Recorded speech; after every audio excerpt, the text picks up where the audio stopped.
Two guys, one couch. Hi there, welcome back to Two Guys, One Couch. I'm ChronicPython. I'm Pop Skaden. And what are we reacting to today, buddy? Chronic here was telling me that he's never heard of a bunch of things like the Nazca lines and the Piri, Reis, hopefully I pronounced that right, map. And I was like, whoa, what rock have you been living under? A very large one. Now we're going to journey out of the rock and see what we can find. You have here. all the knowledge of the useful facts. I have all the knowledge of the unuseful facts. And together we've got useless knowledge. Exactly. Let's jump right into this. These are the Nazca line. In the 1930s, air travel gained popularity as humans took to the sky. Flying over Peru was quite the sight, down in the arid, dry Nazca Desert. Covering approximately 200 square miles, a plethora of massive markings was discovered in the form of people, animals, this thing. The Yoshi. There are hundreds of crisscrossing, randomly spaced lines. One even stretches for 9 miles along desert sands. Locals have always known of the lines, but it wasn't until we got a bird's eye view that the designs were revealed. They were created using gravel, soil, and the colored undercrust. Due to less than an inch of rain per year, and minimal effects from the wind, the shapes have been preserved over centuries. 3,000 years in the past, the area was inhabited by the Nazca. They were proficient in pottery, weaving, and architecture. They had highly effective irrigation systems and successfully grew crops in a harsh environment. It's widely believed that those are the people who created the lines, although a timestamp is impossible to determine. So it sounds like a tough one. Cahuichi is a more recently discovered city just south of the lines, possibly a portable homestead for line drawers. Experts have been able to deduce that the majority of inhabitants fled the lands after a series of natural disasters, with the remaining being exiled or killed by Spanish conquistadors. But why draw lines? How did they see them, Chronic, with such precision? It's kind of like crop circles of the day. I wonder if someone just woke up and drew these and they were like, these are gonna wake up and think aliens. The guys just woke up and were like, hey, let's fuck with some people. Let's go 9 miles in the desert here and we're gonna fuck with humans in 3,000 years. It took until 25 years after those Wright brothers were like, let's go flying. Dr. Maria Ticci tries to prove that the line correlated to important stars rising in the heavens, and the animals were actually native representations of star constellations. These views aren't universally supported due to the very fact the lines could not be dated. When she died, she was buried in the Nazca Valley in 1998. In the 60s, many authors prompted the ideas that the lines were runways or landing strips for alien visitors. Other theories suggest it's a calendar used for religious ceremonies or a map of underground water sources. One expert suggests the lines were used to form one giant human loom. you can merge them, put them together. Like the Power Rangers? Yeah, fuck. Combined to make the line Megazord. Oh, there's a spider and there's a monkey. Yeah, you get the spider. There's a chicken above it. You scroll up. Yeah, right there. Yeah, that would be the head. Well, we definitely need the T-Rex. That was always the most powerful. The main question always lingers. Why construct something only viewable from the sky? One astonishing idea is that Nazca people could have been the first human aviators, perhaps constructing the world's first air balloon. In recent years, political and advertising agencies have graffitied slogans on the patterns, whilst the surge in gold and copper mining in the area has led to defacing of the designs. Okay, so then how did they, they air balloon, whatever, but, how would they communicate to, draw it? Little to left! Come on, Glenn! That's why this one's unusual. Yeah. Did they dig underneath those? Maybe there are giant mechs under there? It's a whale. A whale. It's so cute. And it's got an @ symbol. Oh my god, it does. Obviously, it's NazcaWhaleLines@gmail.com. Those were, wiggle. Some Turntables. That. Is that a runway for the aliens? Do they need a runway? I thought they can just like move up and down and whatever angle they want it to go. Or has TV just lied to me all these years? You can't believe everything you read, but you can believe everything you see on the TV, Dave. That's how it goes. And you double down on the internet. That was the Nazca lines. Oh man, I'm bad with names.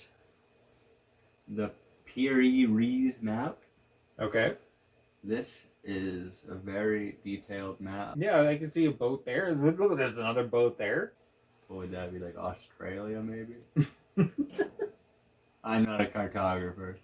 But essentially, in 1929, a group of historians at Topkapi Palace in Istanbul, Turkey, found an old gazelle skin dated 1513 imprinted with an amazing map. It depicted part of the Atlantic Ocean and included the Americas and Antarctica in perfect detail. The interesting thing was that it had been drawn up only a few years after Columbus's discovery and 3 centuries before Antarctica was ever known about. Debate has spurred over the years about how the photographer ascertained the knowledge.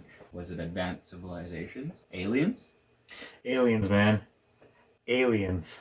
Or perhaps the map's features have been adapted to wishful thinking. It was named after the creator. He'd originally worked as a privateer for the Turkish Ottoman Empire before accepting a role with the Imperial Navy. He collected all sorts of charts, sketches, drawings, and diagrams of coastlines and lands known around the world. After he pulled all the resources together, he created the map we know today. He also included references on the map, claiming some of his charts that he used were from the 4th century, 1100 years before. It wasn't drawn with the straight lines we're used to today. It was designed using a series of circles within lines radiating out from them. These types of charts were called portolan maps and were used to explain sailing routes, guiding sailors from port to port rather than giving definite positions in the world. It is believed that Columbus used a map of this style on his travels to America, and experts at the United States Air Force in the 1960s found this map so accurate they used it to replace false information on their own charts. Some suggest the aviation angle, or that alien creatures mapped the planet thousands of years ago.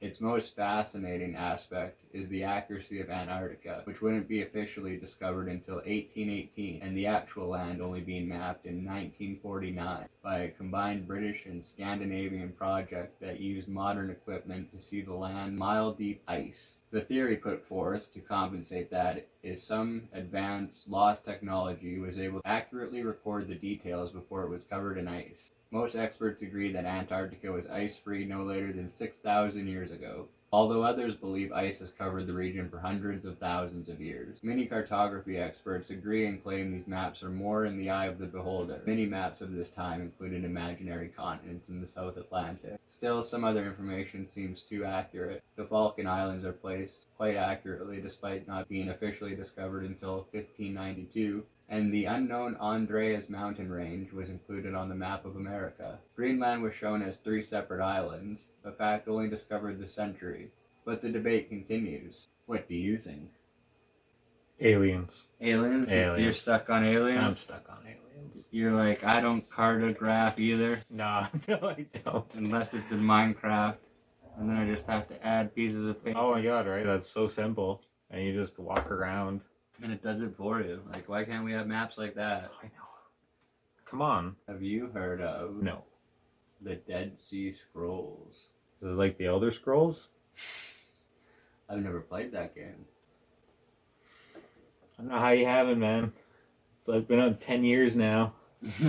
With some of them. I can't guarantee you for sure which ones are actually Dead Sea Scrolls and which ones are artistic representations. A particularly dry, arid 13 miles from Jerusalem, often shrouded in a haze. It's the perfect place for preserving ancient artifacts. In the spring of 1947, 2 young Bedouin shepherds were looking for a lost goat. They hunted from cave to cave, eventually coming across many jars filled with papyrus. That's probably not right. They only became prominent when the 2 sold 7 of the texts to antiquity dealers. 2 years later, the exact location was discovered, and many more scrolls found, along with cloth, pottery, and wood. Over the next 7 years, a total of 850 different scrolls would be discovered in the area containing ancient texts. A complex of ancient structures near the cave was also uncovered, referred to as the Qumran ruin. It was discovered that both dated from between the 3rd century BC and 68 AD. It seems they formed a library of the Jewish sect, similar to the Essences. The Essences were a strict Torah-observing society who disliked the established priesthood and may have been wiped out by a Jerusalem-based church, what the scrolls depict. They fall into two groups, texts about religion and texts on the daily life. There are previously unseen psalms by King David and Joshua, and also prophecies that do not appear in the Bible, contain previously unknown stories of Enoch, Abraham, and Noah. The lost words of Amram, Joseph, Levi, and Naphtali are also revealed in the texts. However, not once is the life of Jesus Christ mentioned. Among the scrolls list 64 places around Israel where ancient treasure is buried. Other texts contain laws and battle codes. Neat. Well, it better be neat. These are our ancient ancestors, Dave. This is how we got here. All from a lady named Lisa, 4.7 billion years ago. Fucking Lisa. And her sack was probably a cave painting. Right? That's where the Simpsons came from. Came from a caveman. I'm learning so much tonight. That's good. At least if you don't react as much, you're learning something. Right? Well, what did you find most interesting? I really like the crop circle things. The crop, that's what you're going with now? They're crop circles? They're not... Okay, with their lines in the ground. They're dust circles. They're put there by teenage hoodlums. Teenage Mayan hoodlums. Naskin. Darn kids. Darn Naskin children. When I was your age, we used to graffiti walls. Well, thank you so much for joining. Chronic learned something, and Yeah. I've learned something. Hopefully you all learned something too. Thanks for joining. Bye. Bye.